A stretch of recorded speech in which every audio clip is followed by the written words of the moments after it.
అనంత కరుణామయుడు అపార కృపాశీలుడైన అల్లాహ్ పేరుతో ప్రారంభిస్తున్నాను. సూరే అత్తూర్ 27వ వివరణ 2వ రుక్కు. ఈ లోకం అంతమయ్యే మరో లోకం ఏర్పడే పరిస్థితుల్ని అది అత్యంత వివరంగా పేర్కొంటుంది. ఈ పరివర్తనకు సంబంధించిన దశలన్నింటినీ ఒక్కొక్క దాన్ని క్రమంగా తెలుపుతుంది.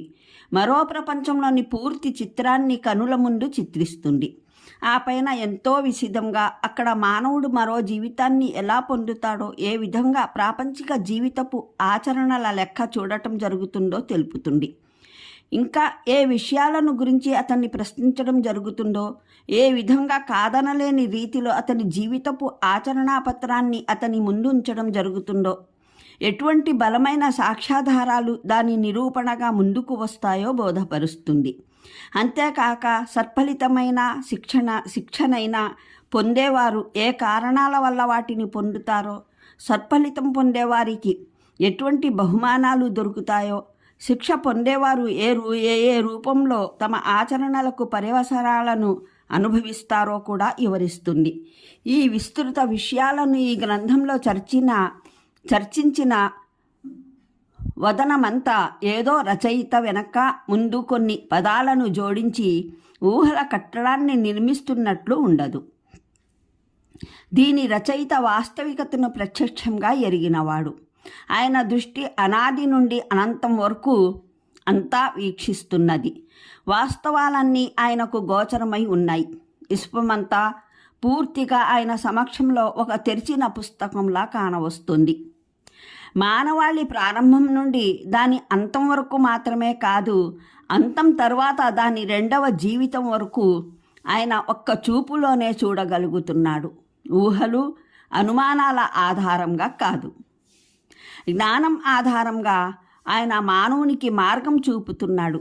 ఏ వాస్తవాలనైతే ఆయన జ్ఞానం రూపంలో ముందుంచుతున్నాడో వాటిలో ఏ ఒక్కటి నేటి వరకు తప్పుగా రుజువు చేయడం జరగలేదు. మానవుడు విశ్వ వ్యవస్థను గురించి ఆయన ఏ భావనను ముందుంచుతున్నాడో అది సమస్త గోచర పదార్థాలను, సకల సంఘటనలను పూర్తిగా సహేతుకతో చూపుతుంది. ప్రతి శాస్త్రీయ విభాగంలోనూ పరిశోధనకు ఆధారం కాగలదు.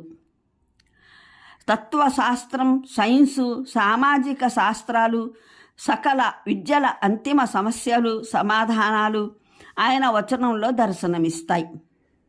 వీటన్నింటి మధ్యన తార్కికమైన సంబంధం ఉంది. వాటి ఆధారంగా ఒక పరిపూర్ణమైన సుసంఘటితమైన సమగ్రమైన ఆలోచన వ్యవస్థ ఏర్పడుతుంది. ఆ పైన ఆచరణాత్మకమైన రీతిలో జీవితపు ప్రతి కోణంలో అది మానవునికి మార్గదర్శకత్వం అందజేస్తుంది. ఆ మార్గదర్శకత్వం కేవలం అత్యంత సమంజసమైనది, అత్యంత పరిశుద్ధమైనది మాత్రమే కాదు, 1400 సంవత్సరాల తరబడి భూమండలాన అనేక ప్రాంతాలలో అసంఖ్యాకమైన మానవులు, మానవ సమాజాలు దాన్ని ఆచరణాత్మకంగా అనుసరిస్తున్నారు. అనుభవం రీత్యా అది అత్యుత్తమమైందని రుజువైంది. ఇంతటి మహత్తుగల ఏదైనా మానవ రచన ప్రపంచంలో నేడు ఉన్నదా, లేదా ఎప్పుడైనా ఉండేదా? దాన్ని ఈ గ్రంథానికి ప్రతిగా చూపెట్టగలగటానికి ఈ గ్రంథం సంపూర్ణంగా ఒకేసారి రాసి ప్రపంచం సమక్షంలో పెట్టడం జరగలేదు. కొన్ని మౌలికమైన బోధనలతో ఒక సంస్కరణ ఉద్యమాన్ని ప్రారంభించడం జరిగింది. ఆ తర్వాత 23 ఏళ్ల వరకు ఆ ఉద్యమం ఏ దశలను దాటుతూ పోయిందో ఆయా పరిస్థితులు, వాటి అవసరాలకు అనుగుణంగా ఈ గ్రంథంలోని అంశాలు ఆ ఉద్యమ నాయకుని నోట సుదీర్ఘ ప్రసంగాల రూపంలోనూ, ఒక్కోసారి క్లుప్తమైన వాక్యాల రూపంలోనూ అందజేయబడేవి. ఆ పైన ఆ ధ్యేయం పరిపూర్ణమైన తర్వాత విభిన్న సందర్భాలలో అవతరించిన ఆ అంశాలన్నీ ఈ పరిపూర్ణ గ్రంథం రూపంలో సంకలనమై ప్రపంచానికి సమర్పించడం జరిగింది. దాన్నే ఖురాన్గా పేర్కొనడం జరిగింది. ఉద్యమ నాయకుని ప్రకారం ఈ ప్రసంగాలు, ఈ వాక్యాలు ఆయన స్వయంగా రచించినవి కావు. విశ్వప్రభువు వద్ద నుండి ఆయనకు అవతరించాయి. ఎవరైనా ఈ వచనాలు స్వయంగా ఆ నాయకుడు రచించినవే అని వాదించినట్లయితే అతను ప్రపంచ చరిత్ర అంతటిలో ఇటువంటి ఏదైనా దృష్టాంతం ఎత్తి చూపాలి.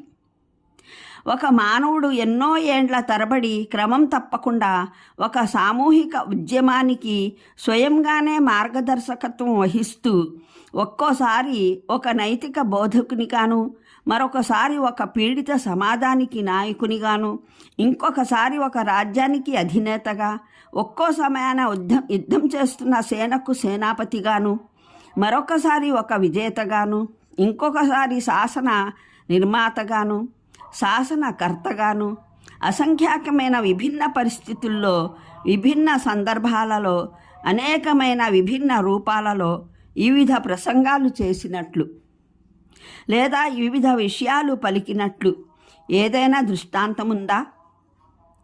ఆ వచనాలన్నీ ఏకత్రమైతే ఒక సంపూర్ణమైన సుసంబద్ధమైన సమగ్ర ఆలోచన ఆచరణల వ్యవస్థగా రూపొందినట్లు. వాటిలో ఎక్కడ ఏ వైరుధ్యము, ఎటువంటి పరస్పర వైకల్యము ఏర్పడుకున్నట్లు, వాటిలో తొలి నుండి తుది వరకు ఒకే కేంద్ర యోచనా బిందువు, ఒకే ఆలోచన పరంపర కానవచ్చినట్లు ఏదైనా ఉదాహరణ కానవస్తుందా?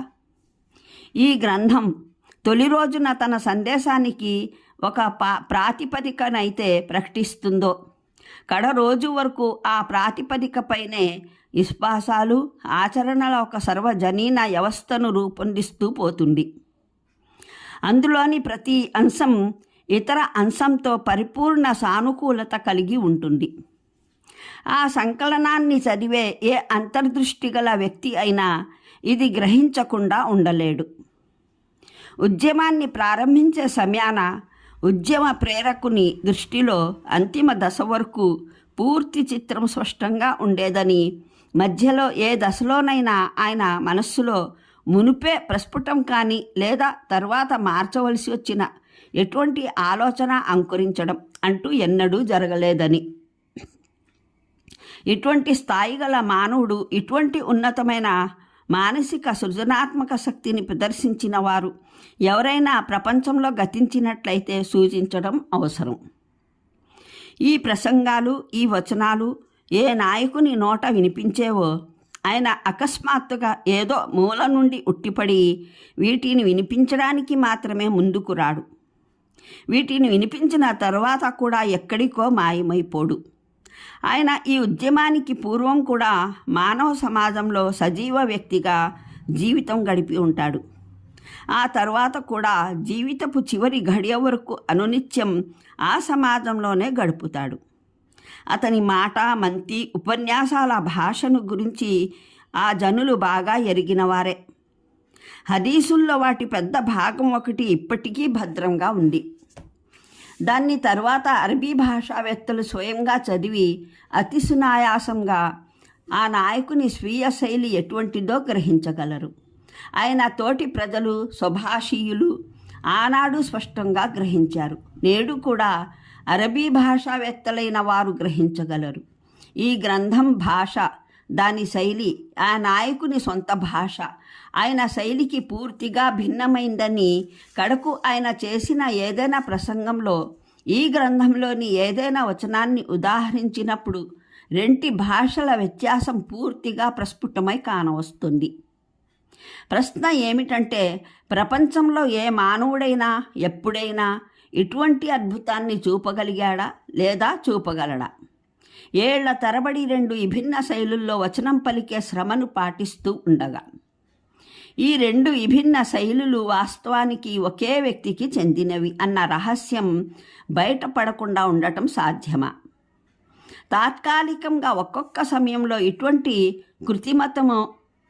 కృత్రిమతను సాధించడంలో సఫలత నొందడమైతే సాధ్యమే, కానీ నిరంతరాయంగా 23 ఏళ్ల వరకు ఇలా జరగడం ఏ విధంగానూ సాధ్యం కాదు.